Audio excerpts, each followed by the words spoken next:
Me and Pac went in the studio and did a song together.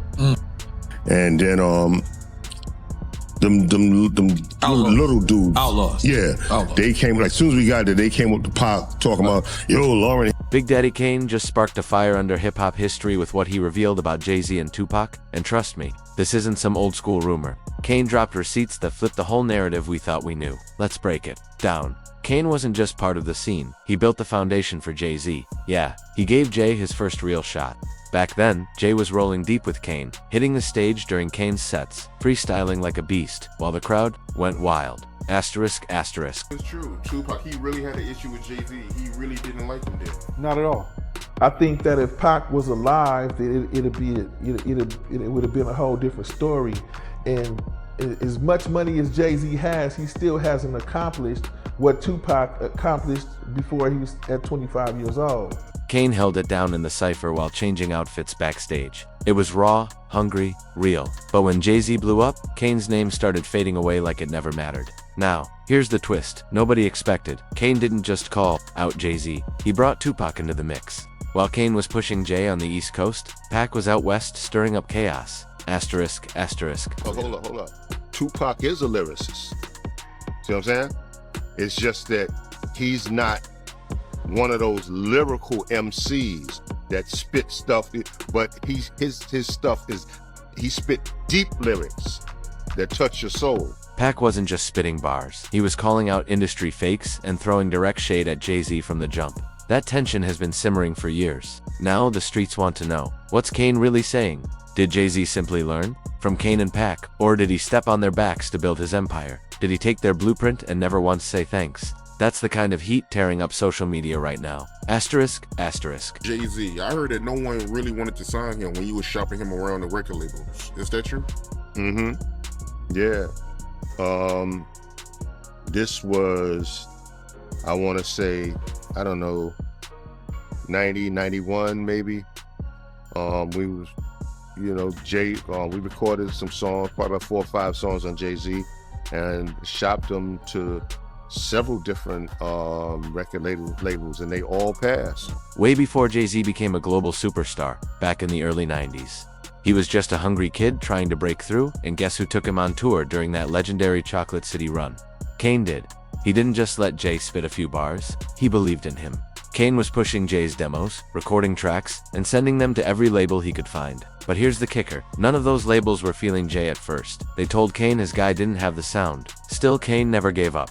He saw the fire in Jay, that rapid-fire flow, the confidence, the swagger, all part of Kane's own style. Jay's signature sound still carries Kane's fingerprints. But when Jay got big, he barely looked back. In interviews, shows, even in his memoir Decoded, Kane gets just a quick shout-out. Asterisk, asterisk.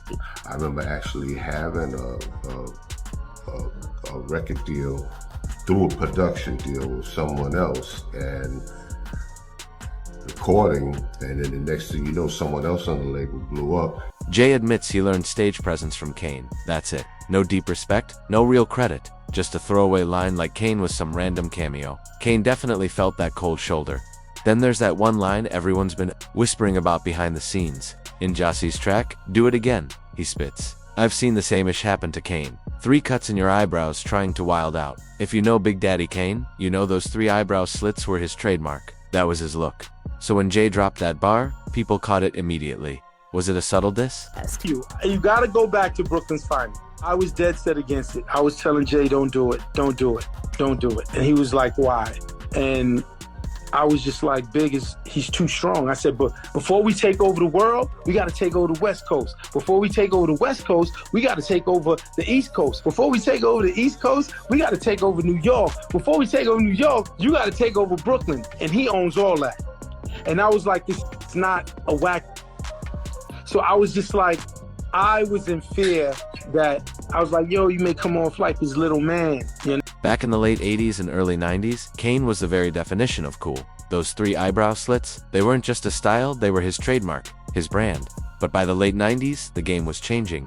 Kane's name stopped lighting up the charts, and a new wave took over. So when Jay-Z, Kane's own protege, dropped that icy line, it stung. Some fans straight up called it disrespect. Even radio queen Angie Martinez said on air, it sounded like a diss that just turned up the heat. Kane tried to play it off like it wasn't a big deal, but come on, when the guy you helped launch throws shade like that, it hits different. Especially when you handed him the mic in the first place. DJ's always said he studied Kane's moves, his flow, the way he owned the stage, but when Jay switched to that slick gangster hustler persona, Kane stepped aside and gave him space to grow. That was respect. Real respect. But now, years later, Kane's finally speaking out, asking the question everyone's been waiting for. Did Jay-Z intentionally push him out of the spotlight? Yeah, I think Pac was more upset that that word was getting back to him, that the people that did do this to him was affiliated one way or another with Biggie, whether they was extorting him or word got back that they was going to do this to Pac. So this is one of the reasons that Pac was. And Kane isn't the only one feeling that way. While Kane was stepping back, keeping low-key, 2Pac was rising up loud and unfiltered. He was calling out the shady industry moves, the fake alliances, the backdoor deals. Pac saw hip-hop shifting, right before his eyes, from pure bars and heart to money, power, and flashy images. Right in the middle of that shift, JC's name was climbing fast. Asterisk, asterisk. And then what Big did, which I was like, that's why Pac was on Jay, because of Brooklyn's finest. If they have twins, you probably have 2 Pops. Get it? 2 Pops. And Jay's on the record with him. So now he's like, you, ain't no like me, Jay-Z. Then he start bombing on Jay. Back then, the streets were buzzing with rumors. People said Jay-Z was low-key, shook by 2Pac. Not because Jay lacked skills. He had bars for days. But Pac brought something else, that wild, fearless energy, an unstoppable presence. You can't fake or learn in a studio. When Pac walked into a room, everyone felt it. And for rising stars like Jay, that kind of spotlight was intimidating. Asterisk, asterisk. Because before he performed the record, he was like, yo, no disrespect to the dead, but you just can't say whatever to me. Oh, so he actually performed it after Pac passed? Yeah. Yeah, we was at the Apollo. It was, I will say this, if you can find anybody who was at that show and the Apollo was packed, they will tell you that it was absolutely crazy, the things he was saying. I was like, Lord Jesus. Like when you know when you hear something, it's one thing, but then when you hear it performed, it's like, jeez. It was super tough. The East Coast versus West Coast beef was already spiraling out of control. And Irv knew that move could spark a serious explosion. And he wasn't wrong. Let's rewind a bit. Pac and Biggie used to be tight like brothers, but everything flipped. In '94, when Pac got shot 5 times at Quad Studios, after that, Pac believed Biggie and Diddy knew what was coming and stayed silent. To him, that wasn't just shady, it was betrayal. Once Pac felt crossed, he never looked back. Biggie always denied any involvement, claiming he was just as shocked as everyone else. But the damage was done. Their bond was shattered, and trust disappeared forever. After the Quad shooting, the beef went public fast. Pac and Biggie traded shots in interviews, diss tracks, and music videos.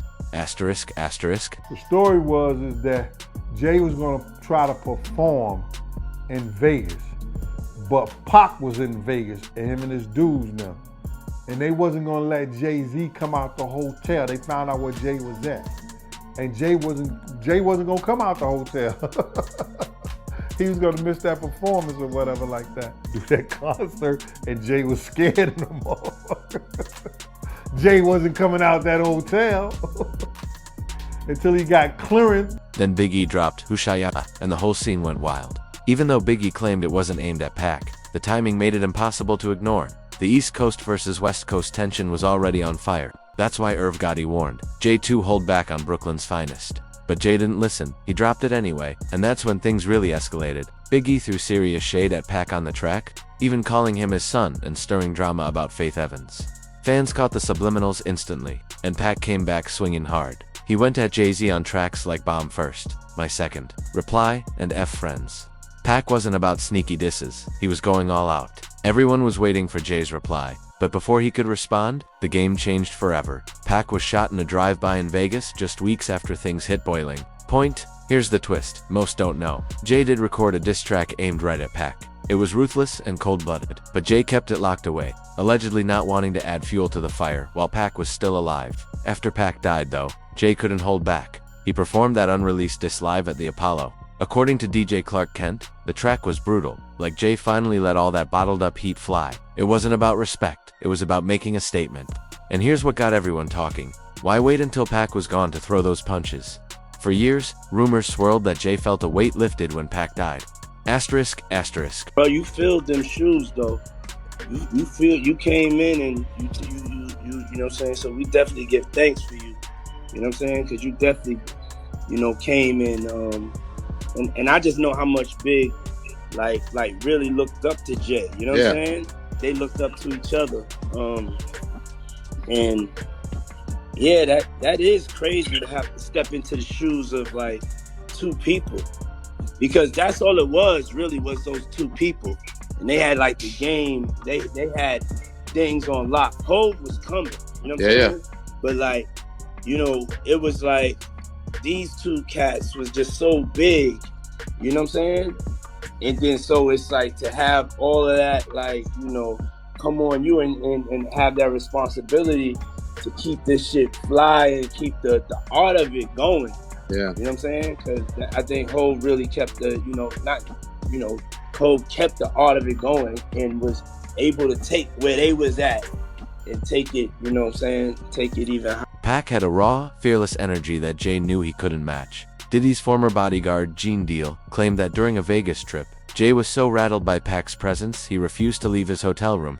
There was even a show Jay skipped, just because Pac and his crew were in town. That's how real the tension was behind the scenes. Fans still call Jay out for staying silent while Pac was alive, only to come out swinging when it was safe. But here's the catch. They were definitely trading subliminal shots, trying to bait Pac into snapping, and he always did. They played it smart from the shadows, knowing Pac wore his heart on his sleeve and used that against him. Old school insiders swear Jay was low-key, jealous of Pac's vibe.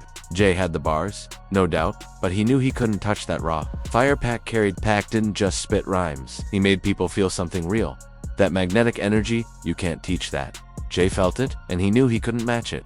Even Nas dropped a bombshell in an old interview. Jay once told him, "I'm better than Biggie." Nas looked shocked, but Jay didn't stop there. He also said Tupac and DMX weren't even real lyricists. Nas told Vibe, "I disagreed. Tupac was the greatest, period." That conversation said it all. Jay didn't want to just be in the conversation with legends.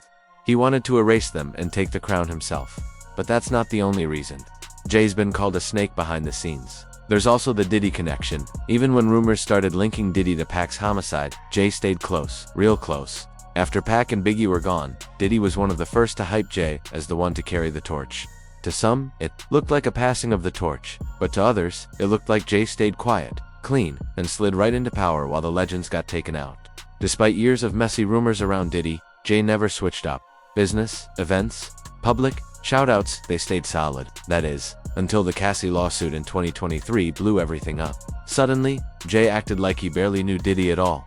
For real? Come on. All those years of partnership, and when things got heated, Jay disappeared. Now the question is, was Jay-Z playing chess the whole time, making smart moves, waiting for the right moment to slide into power as the kings fell? Big Daddy Kane's dropping hints of betrayal. Tupac warned the world about snakes. And Jay-Z made slick behind-the-scenes moves, while keeping his hands clean. When you connect the dots, it starts looking like Jay didn't just learn from the legends. He might have stepped over them to take the crown. No doubt Jay's talented, but more OGs are speaking out, saying his legacy isn't just bars. It's silence, strategy, and cold moves. Loyalty that got left behind when the spotlight hit. So, what do you think? Was Jay-Z a mastermind playing the long game? Or did he cross the line with the people who had his back? Did he ditch Kane once he blew up? Was he really scared of Pac's presence? Or was it just survival in a ruthless game? Drop your thoughts in the comments. Don't forget to like, share, and subscribe for more deep dives and real hip-hop stories. Hit the bell so you never miss a drop. This story's just getting started. Asterisk, asterisk.